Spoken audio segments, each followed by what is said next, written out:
गुरुजी गुरुमा वृंद उपस्थित श्रद्धा मंडली एवं मोर प्रियर छोट बड़ भाई भौणी माने आज पवित्र दिवस अवसर में मते किछि कहिबार सुजोग मिलिथिबारु मु निजको गौरवान्वित मन करूछि।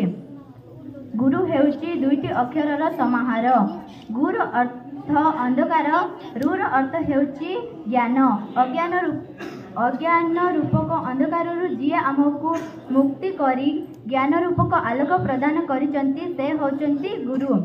समग्र भारत वर्ष रे प्रति वर्ष सेप्टेम्बर 5 तारिख रे गुरु दिवस पालन करा जाए। एही दिवसटी भारतर पुरातन राष्ट्रपति डॉक्टर सर्वपल्ली राधाकृष्णन का जन्म दिवस। डॉक्टर सर्वपल्ली राधाकृष्णन 1888 मसीहा सेप्टेम्बर 5 तारिख रे तमिलनाडुर तिरुतिना ग्राम रे जन्म ग्रहण करथिले। से मद्रास विश्वविद्यालय रे दर्शन शास्त्र रे प्रथम श्रेणी रे उत्तीर्ण होइथिले।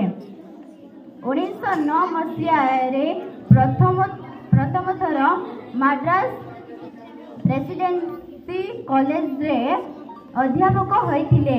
से मध्य इंग्लैंड रो सर्वोच्च उपाधि ऑर्डर ऑफ मेरिट पद पाइबार सौभाग्य अर्जन करथिले।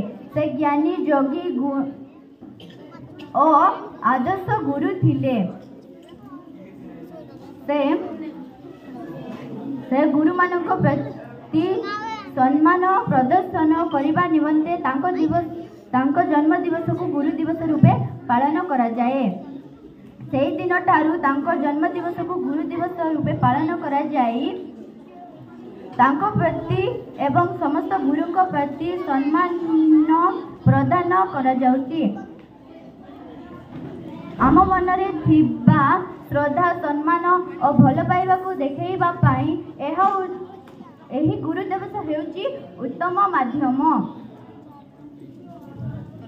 प्रत्येक गुरु माने आम भविष्य को उज्जवल करबा निमंते कर्तव्य करिसंती।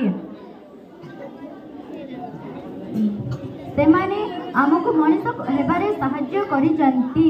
मो प्रति उत्सर्गित थिबा मोर समस्त गुरुमा और गुरुजी को मोर आंतरिक सहित धन्यवाद अर्पण करुछि। मु एतिकी कही मोर वक्तव्य शेष करुछि। जय हिंद, जय भारत।